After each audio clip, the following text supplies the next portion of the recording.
Good morning, everyone, and welcome to our Bible sharing this morning.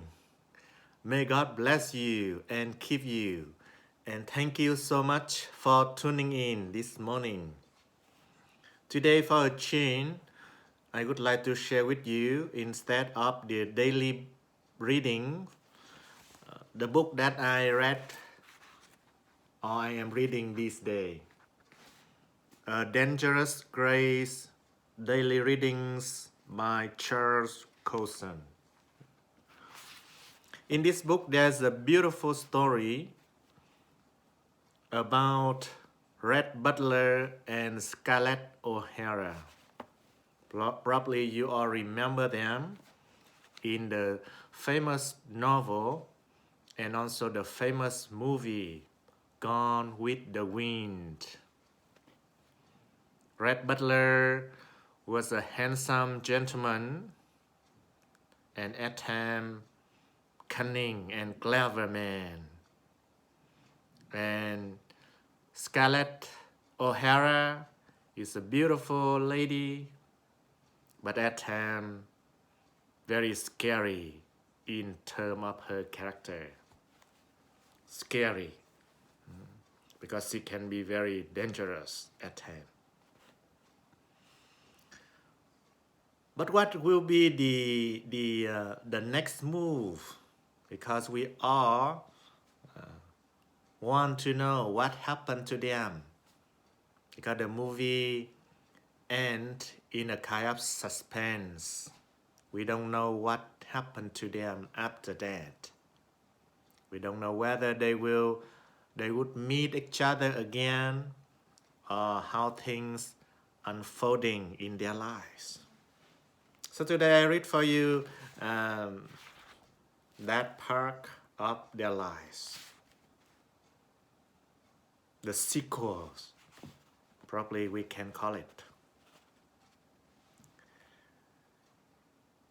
They say truth is stranger than fiction. A case in point is that the book Scarlett, a sequel to the classic novel Gone with the Wind. For decades, readers have dreamed about what might have happened next. What many people don't know is that the original novel wasn't just dreams. It was based on real people. Yes, there was a Rhett Butler, though his real name was Rhett Turnip Seed, the seed of the turnip seed. And there was a Scarlett O'Hara, though her real name was Emmeline Louise Helen. And yes, Rhett really did walk out on her and join the Confederate Army. After the Civil War, Rhett Turnipseed became a drifter and gambler, eventually ending up in Nashville. On Easter morning, 1871, Rhett attended a Methodist revival meeting. He was moved by what he heard and converted to the Christian faith. Soon after, Rhett attended divinity classes at Vanderbilt University. Eventually, he became a Methodist preacher, riding a circuit in rural Kentucky. Did Rhett and Scarlett ever cross paths again? Yes.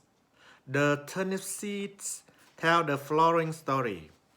That is the history book of their family. Reverend Rhett was worried about a young woman in his flock. She had run away, and rumor had it that she was working in a house of prostitution in St. Louis. Reverend Rhett wrote off to look for her, to search for her. That's one of the young lady in his flock. He found the young woman, but He was told that the madam of the house, has no intention of letting her go.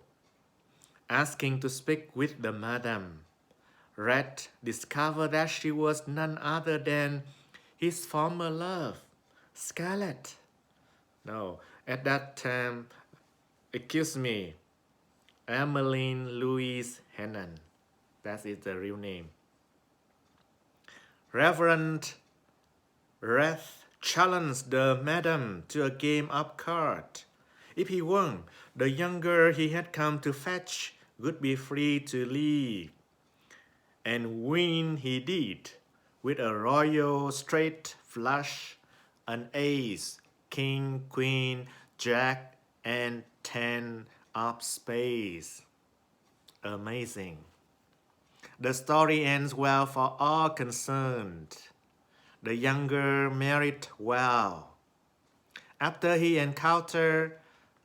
encounter with the reformed Rhett, Scarlett or Emmeline, left the prostitution industry, converted, and joined the Methodist Church.